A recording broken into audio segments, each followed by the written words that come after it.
Have you ever thought about Picard carelessly risking the lives of children, the riots on Earth a couple years from now, or whether Starfleet foots the bill for O'Brien's therapy sessions? Maybe it's time you do.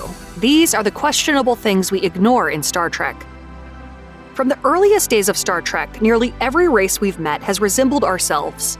Vulcans, Klingons, Romulans, and even the Borg. They're all just like us, except for the makeup and prosthetics. Sure, some have forehead ridges, bumps, and scales, but only on rare occasions have we seen genuinely unique aliens. Some of the few exceptions to this relative uniformity include the Shellyak in the Next Generation episode, The Ensigns of Command, and Species 10C in Star Trek Discovery. For a fictional universe where there is seemingly no end to intelligent life, it's truly remarkable that nearly every race our characters have encountered is generally composed of carbon-based humanoid bipeds. Beyond that, almost all of them can live in an oxygen atmosphere. Star Trek tried to explain this in the Season 7 episode of The Next Generation titled The Chase. There, we learn that billions of years ago, an ancient race of humanoid aliens seeded countless worlds with their DNA, guiding the evolution of other species to their shape and form. It was a half-hearted retcon that didn't make a lot of sense and wasn't even necessary because viewers also realized that producing a weekly science fiction series, like Star Trek, doesn't always grant the luxury of crafting expensive alien special effects. However, it remains a bit difficult for the audience to ignore the question of why everyone looks so human. Even non-Trekkies know that Vulcans are a logical and emotionless race of people. Klingons are a race of mighty warriors, and Romulans are scheming villains. Dedicated fans know that the Ferengi are greedy and motivated by profit, while the Borg only want to assimilate. However, in the real world, humans make up an inherently diverse society with a variety of different attitudes, interests, personalities, and traditions. Yet, on Star Trek, it often seems like every alien race is described in surprisingly singular terms. Of all the species we've made contact with, yours is the only one we can't define. Sure, later Star Trek shows tried to expand the characterization of Vulcans, Klingons, and Romulans by introducing factions among them with different beliefs and goals. Still, those retcons don't change the fundamental depiction of these groups as a whole. Beyond that, when Star Trek introduces a new planet or race of people, they are quick to describe them in singular terms. The real-world explanation is that it's a simple shorthand to deliver the meat of the story to audiences, which explains why viewers don't often question it. Nevertheless, for a series built off of diversity, most of its alien races are anything but. According to Star Trek lore, the United Federation of Planets was founded by 4 alien races: humans, Vulcans, Tellarites, and Andorians. Over the centuries, the organization has grown to include more than 150 distinct planetary governments and worlds. Despite this, the overwhelming majority of crew members we see on Federation starships are human. Sure, every series has a token alien or two on the bridge. However, while there are ostensibly a handful of non-humans serving on many Federation ships, we hardly ever see any of them, and it's almost always humans milling around the corridors. It took until Season 3 of Discovery, in fact, for a series to star an alien captain. If the organization is supposed to represent the entire Federation, we can't help but wonder why their ships all seem to be so human-centric. Once again, this is almost certainly a budgetary issue. But when one stops for even a moment to think about it, it makes you wonder if Starfleet has an inherent terrestrial bias. For a franchise that claims to be all about diversity, inclusion, and equal rights, Star Trek has had some surprising moments of sexism and misogyny in its long history. Despite having a high-ranking black woman serving on the bridge, controversial in its day, the original series too often made its women out to be helpless and incompetent. This problem goes beyond the outmoded attitudes of the 1960s that seeped into the original series and continues with the 1990s spin-offs. Even when The Next Generation tried to make a statement on the objectification of women in the episode, The Perfect Mate, it turned into a message about respecting the traditions of other cultures, subtly condoning the misogyny at the center of the story. Deep Space Nine did better, as characters are rarely defined solely by their gender and female crew members explore complex, layered stories of their own. But Voyager was another matter. Despite having the franchise's first woman in the captain's chair, the series was rife with subtle sexism. In the episode Retrospect, they went so far as to victim blame 7 of 9 after an apparent assault. Meanwhile, many fans on Reddit felt that Neelix's relationship with the much younger and naive Kes bordered on abusive. Holodecks were one of the first major new pieces of tech introduced to audiences in Star Trek: The Next Generation. As a holographic simulator room, the holodeck can create a convincing lifelike environment. Users can visit anything from a 19th century London street to the Valley of Chula on Romulus. Employed for both leisure and training purposes, it allowed the series to explore strange new worlds within the ship itself and offered up plenty of opportunities for drama. Aren't you taking Clive's death a little seriously? After all, he was just a holosuite character. The problem is, nearly every time we see the holodeck, it's malfunctioning. Whether it's the result of a random power surge, radiation from a nearby star, or a crew member creating a supervillain with a set of cryptic instructions, it seems as if nothing ever goes right on the holodeck.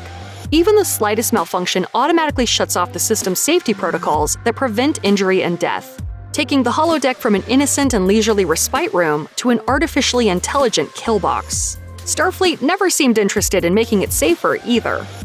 On Voyager and Deep Space Nine, malfunctions on holodecks and holosuites are still causing problems. They are easily manipulated too, allowing anyone with ill intent to turn them into elaborate death traps. Considering how often things go wrong on the holodeck, we should be questioning why anyone in Starfleet would ever set foot in one. Even in the earliest days of Star Trek, the crew of the Enterprise goes back and forth through time like they are headed down the street for a cup of coffee. In The City on the Edge of Forever, the crew visits a planet with a living portal that allows McCoy, Kirk, and Spock to travel back to 1930s New York. After a mix-up and a fix-up, they depart and do nothing to warn other passing ships of the portal. They don't even contact Starfleet to protect or research this valuable newfound gateway. Time travel is featured heavily in the movie Star Trek IV: The Voyage Home, where it appears even less consequential.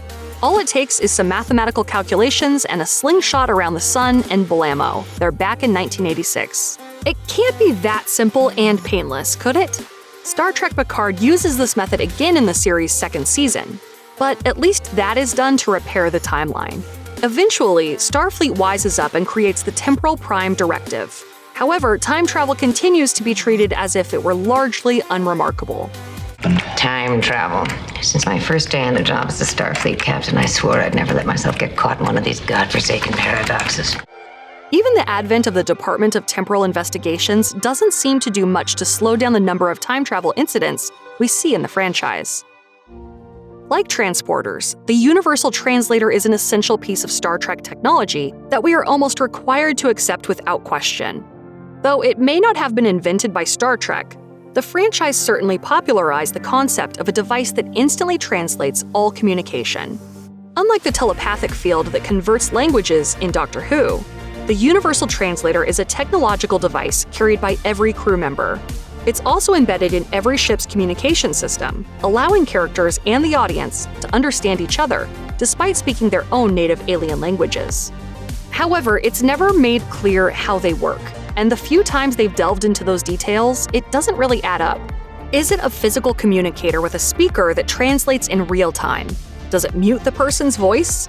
Do you hear them speaking in their language with the translation overlapping? Or do you see the person's mouth moving out of sync?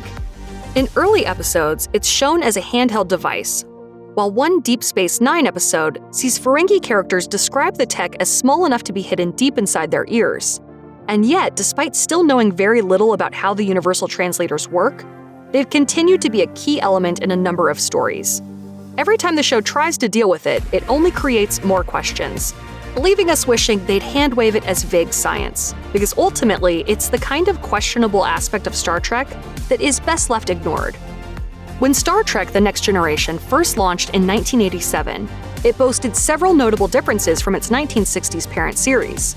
Instead of a young, dashing, fist-first Captain Kirk, we met the diplomatic, contemplative, and stern Captain Picard. Not only was there a new crew, but there was a new starship too.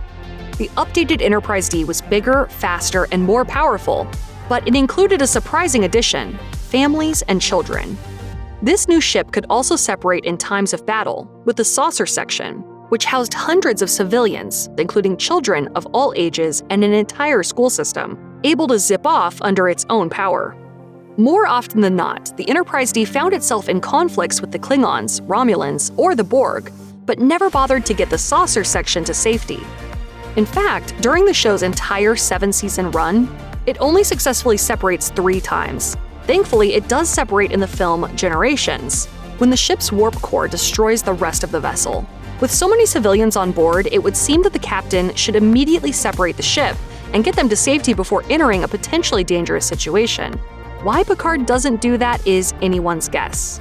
Commander Shelby, prepare to initiate your plan to separate the saucer section when we find the Borg. When it launched in 1966, the 1990s must have seemed far enough out. After all, radio was a dominant medium just decades ago. So they might not have suspected television would last into the next millennium, let alone take their little science fiction series along with it. As such, the writers of Star Trek didn't hesitate to establish a fictional history of the rest of the 20th century and beyond. This included a global conflict in the 1990s called the Eugenics Wars, during which the genetically engineered tyrant, Khan Noonien Singh, ruled more than half the planet. A third world war was said to have taken place in the early part of the 21st century, while later series mention missions to Mars and civil unrest across the planet in 2024. Even though some of that could still come to pass, much of the fictional history of Star Trek no longer matches up with the real world. Newer shows like Star Trek Voyager and Star Trek Picard, which see characters travel back to our present, have tried glossing over those details or retconning events. Unfortunately for the series, but fortunately for us, the fact remains that Star Trek can no longer reconcile the history of their fictional Earth with our real one. Many episodes of Star Trek have included, or been built around, characters going through traumatic events. These shocking incidents include Kirk being forced to let the woman he loves die in City on the Edge of Forever, and Picard's imprisonment by Cardassians in Chain of Command.